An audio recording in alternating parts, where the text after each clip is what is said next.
السلام علیکم ورحمۃ اللہ وبرکاتہ۔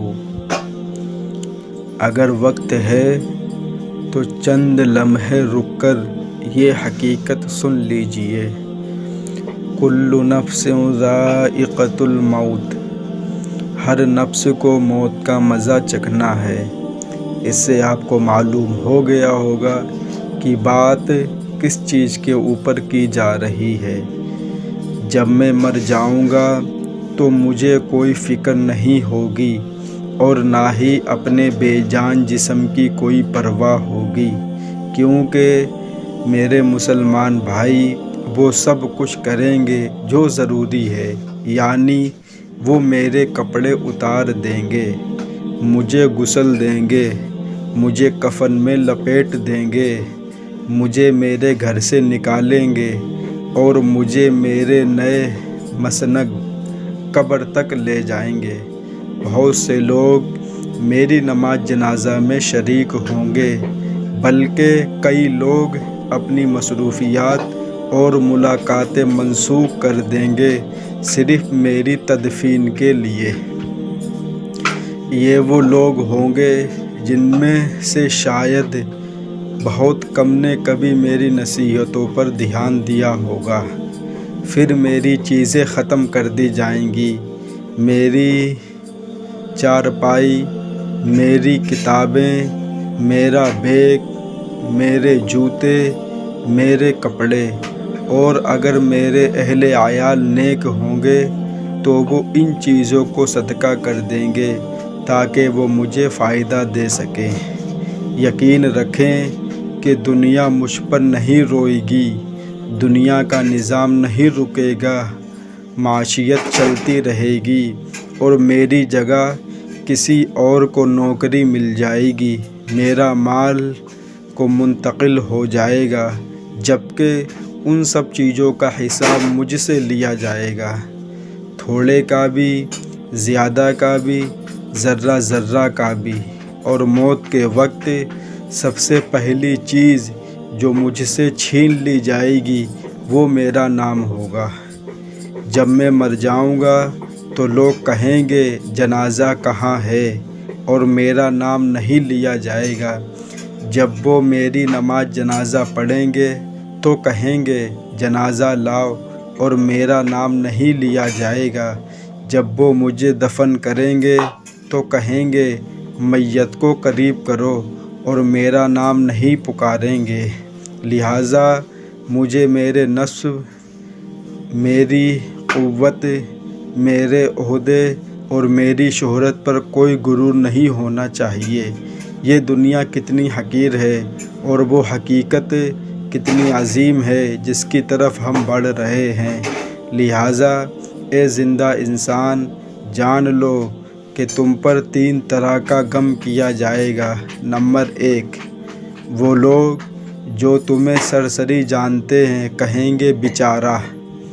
نمبر 2، تمہارے دوست کچھ گھنٹوں یا دنوں تک غم کریں گے، پھر اپنی باتوں اور ہنسی مذاق میں کھو جائیں گے۔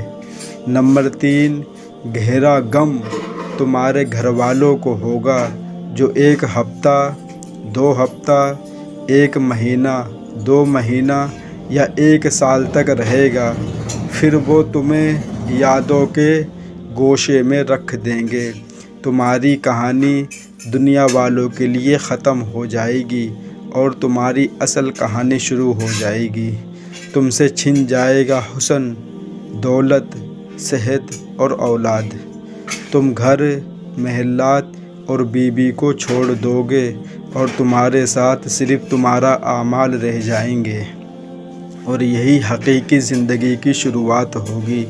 سوال یہ ہے آج سے اپنی قبر اور آخرت کے لیے کیا تیار کیا؟ یہ حقیقت سوچنے کے مطابق ہے۔ لہٰذا فرض نمازوں کا خیال رکھو، نفل عبادت کرو، خفیہ صدقہ کرو، اچھے اعمال کرو، رات کی نماز ادا کرو تاکہ تم بچ سکو۔ اگر تم نے لوگوں کو اس تحریر کے ذریعے نصیحت کی جب تم زندہ ہو تو قیامت کے دن تمہیں اس کا اجر ملے گا انشاءاللہ، اور نصیحت کرتے رہو کیونکہ نصیحت مومنوں کو فائدہ دیتی ہے۔ اگر آپ کو یہ تحریر اچھی لگے تو مجھے فالو ضرور کریں۔ میرے بھائی، یہ باتیں تھیں کہ انسان مرنے کے بعد سب سے پہلے اس کا نام اس سے چھین لیا جاتا ہے۔ کوئی اس کا نام لے کر نہیں پکارے گا، کوئی نہیں کہے گا سلیم بھائی کو لے کر آؤ، مشتاق بھائی کو لے کر آؤ، وہ یہی کہیں گے میت کو لے کے آؤ، جنازے کو لے کے آؤ۔ تو میرے بھائی، ہمیں سب سے پہلے اپنی فکر کرنی چاہیے کہ میرا دنیا سے جانے کے بعد میرا کیا بنے گا۔ اسلام کہتا ہے سب سے پہلے اپنی فکر کرو، اس کے بعد اپنے اہل و عیال کی۔ اب بہت سے لوگ سمجھتے ہیں اہل و عیال کون؟ اہل و عیال مطلب اپنے گھر والے، اپنے ماں باپ، اپنے بھائی بہن اور اپنی بیوی اور اپنے بچے۔ لیکن آج کے ماں باپ کو دیکھ لو، نہ تو ان کو نماز سے مطلب، نہ تو ان کو قرآن سے مطلب، اور نہ ہی وہ یہ سوچتے ہیں کہ چلو ہم تو دین سے دور رہ گئے لیکن اپنے بچوں کو دین سکھائیں، وہ یہ بھی نہیں سوچتے ہیں، اور لاکھوں روپیہ برباد کر کے اپنے بچوں کو اسکول میں پڑھاتے ہیں کہ اس سے ان کو بہت فائدہ ہوگا۔ ہاں فائدہ ہوگا، دنیا میں فائدہ ہوگا، لیکن آخرت میں کوئی فائدہ نہیں ہوگا، کیونکہ اس نے ساری زندگی کتابیں پڑھی ہیں لیکن کبھی قرآن نہیں پڑھا۔ ان کتابوں کو پڑھنے سے سمجھ آ سکتی ہے دنیا میں فائدہ ہوگا لیکن ثواب نہیں ہے، اور قرآن پڑھے گا تو اس کو ثواب ملے گا جو اس کے مرنے کے بعد اس کو کام آئے گا۔ تو ماں باپ سے بھی خاص کر گزارش میری رہتی ہے کہ خدا را اپنے بچوں کے اوپر رحم کریں۔ دو چیزوں کا ماں باپ خاص خیال رکھیں اگر وہ چاہتے ہیں کہ ان کا بچہ انسان کا بچہ بن جائے۔ نمبر 1 دین کی تعلیم، نمبر 2 شادی۔ اب آپ کہیں گے یہ کیا ہے؟ دیکھو، جب اس کے پاس دین کی تعلیم ہوگی تو تمہارے حقوق کو حقوق سمجھے گا، تمہیں ماں باپ سمجھے گا، اور نیک اعمال کرنے کی فکر کرے گا۔ لیکن جب اس کے پاس دین کی تعلیم نہیں ہوگی تو میرے بھائی وہ خود بھی برباد ہوگا اور ساتھ ہی ساتھ تم کو بھی برباد کرے گا، تم کو بھی مصیبتوں میں ڈالے گا، کیونکہ وہ جانتا ہی نہیں ہے کہ ہمیں کس طریقے سے زندگی گزارنی ہے۔ ایک بہت بڑے عالم دین نے یہ بات کہی ہے، چاہے تم دنیا کی ساری کتابیں پڑھ لو لیکن تم کو انسان بننے کے لیے قرآن مجید پڑھنا ہی پڑے گا۔ اس بات سے معلوم ہوتا ہے کہ قرآن مجید پڑھنا کتنا ضروری ہے۔ دنیا کی ساری کتابیں پڑھ لو لیکن تم کو انسان بننے کے لیے، زندگی صحیح گزارنے کے لیے قرآن پڑھنا ہی پڑے گا۔ اس کے بغیر تم سیدھے راستے پہ آ ہی نہیں سکتے ہو بغیر قرآن کے۔ اگر تم سوچو کہ ہم قرآن کو اپنے دل سے نکال دیں، نماز کو دور کر دیں، اللہ کو بھلا دیں، نبی کے طریقے کو چھوڑ دیں اور صحیح زندگی اپنا لیں، خدا کی قسم جو 60 سالہ زندگی اللہ نے دی ہے ساری گزر جائے گی، لیکن کوئی بھی مسلمان سیدھے راستے پہ نہیں آ سکتا جب تک یہ چیزیں اپنے دل پہ نہ اپنا لے۔ اگر ان میں سے ایک بھی چیز چھوڑ دی تو خدا کی قسم قیامت تک کوئی ہدایت نہیں پا سکتا مسلمان۔ یہ میرا دعویٰ ہے، خود کا دعویٰ ہے۔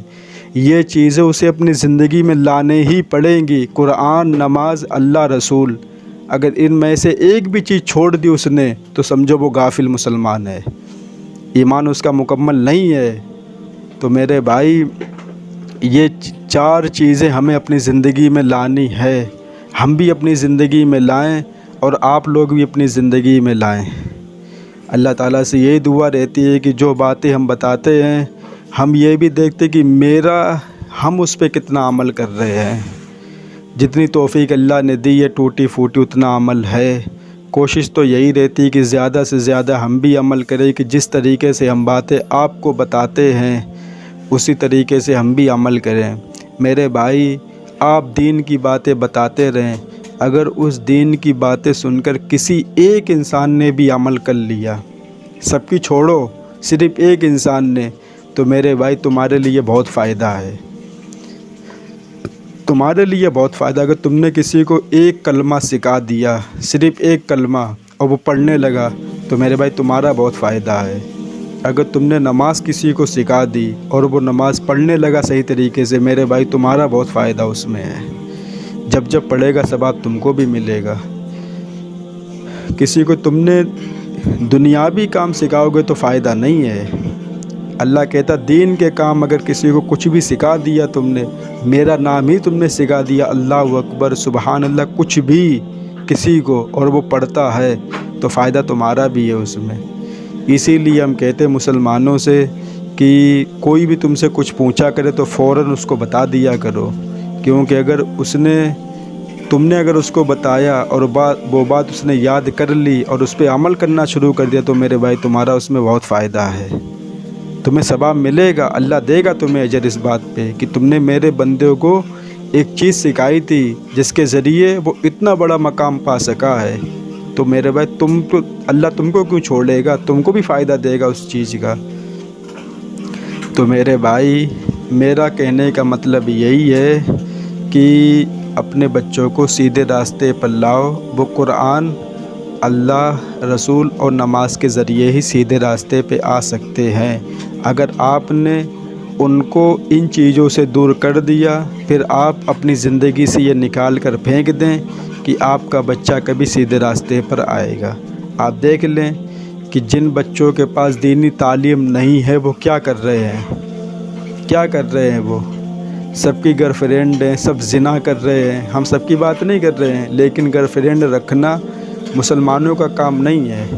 مسلمان نکاح کرتا ہے، نکاح اگر ہو جائے تو بس ہم نے پہلے ہی آپ کو بتایا تھا، کیونکہ جب انسان کی صحبت جوش میں آتی ہے تو انسان کچھ بھی خطا کر سکتا ہے، کچھ بھی غلطی کر سکتا ہے، لیکن اللہ نے کیا بہترین راستہ دیا ہے کہ میرے بندے تو گھبرا مت، اگر تو پوری دنیا بھر کر گناہ میرے پاس لے کر آئے گا، اتنے گناہ کر کے کہ تو نے گناہ کر کے ایک ڈھیر لگا لیا ہوگا، جیسے پتھر ہوتا بہت بھاری پتھر، جو ہم لوگ ویڈیو دیکھتے ہیں ودیشوں کی، بڑے بڑے پتھر دکھائے جاتے ہیں۔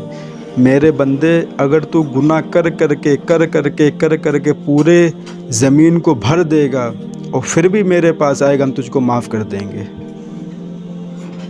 ہم تجھ کو معاف کر دیں گے۔ یہ اللہ کہتا ہے کہ کتنے بھی تو گناہ کر لے، اگر سچے دل سے ایک آنسو بہا دیا میرے خاطر تو سمجھ لے تیرے سارے گناہ مٹا دیں گے۔ تو میرے بھائی اللہ کے سامنے رونا بہت ضروری ہے۔ آج مسلمان شرماتے ہیں کہ ارے ہم اللہ کے سامنے رو رہے، دنیا ہنسے گی، یہی تو غم ہے جو ہم کو مار رہا اندر اندر سے، یہی غم کہ آج نماز پڑھیں گے لوگ کیا کہیں گے، اگر ہم نے رو دیا گھر والے ہنسیں گے، ارے یہ تو رو رہا ہے۔ ارے بھائی تم اللہ کے سامنے رو رہے ہو، خدا کے سامنے رو رہے ہو، کسی انسان کے سامنے نہیں رو رہے ہو ہاتھ پھیلا کر کہ میری مدد کر، میری اللہ کے سامنے، اس بادشاہ کے سامنے جو پوری دنیا کو چلانے والا ہے، اس کے سامنے تم ہاتھ پھیلائے بیٹھے ہوئے ہو۔ رو یا کچھ بھی کرو، اللہ تم کو فائدہ دے گا۔ دنیا والے کچھ بھی سمجھے تمہارے بارے میں کہ یہ بہت بڑا گنہگار ہے، پتہ نہیں اس نے کون سا گناہ کر لیا ہے، اتنا چیخ رہا ہے، اتنا رو رہا ہے، پھر اس سے پوچھا بھی جاتا ہے میرے بھائی تم نے کیا کرا، کہ تم نے زنا کر لیا، کہ تم نے شراب پی لی، پھر اس کو ٹارچر کیا جاتا ہے، اس کو پریشان کیا جاتا ہے۔ پھر لوگ کہتے ہیں کہ اب اللہ تجھے معاف نہیں کرے گا، لیکن اللہ کا فرمان تو سنتے جاؤ۔ جب کوئی انسان کہتا ہے کہ اللہ تجھے معاف نہیں کرے گا تو اللہ کیا کہتا ہے، ایک دم اللہ کی رحمت جوش میں آتی ہے، اللہ کہتا ہے کہ یہ کون آ گیا دنیا میں حکومت کرنے والا جو کہتا ہے کہ اللہ تجھے معاف نہیں کرے گا، یہ کون ہو گیا جو میرے اوپر پابندی لگا رہا ہے۔ تو اللہ کہتا ہے ہم نے اس کو تو معاف کر دیا لیکن اس کے سارے اعمال ضائع کر دیے، یہ اللہ کہتا ہے۔ اس لیے ہم کو یہ نہیں کہنا چاہیے کہ اللہ تجھے کبھی معاف نہیں کرے گا، اللہ سب کو معاف کرتا ہے جو اللہ سے معافی مانگتا ہے۔ اللہ تعالیٰ ان باتوں پہ ہم سب کو عمل کی توفیق عطا فرمائے۔ وآخر دعوانا الحمد للہ رب العالمین۔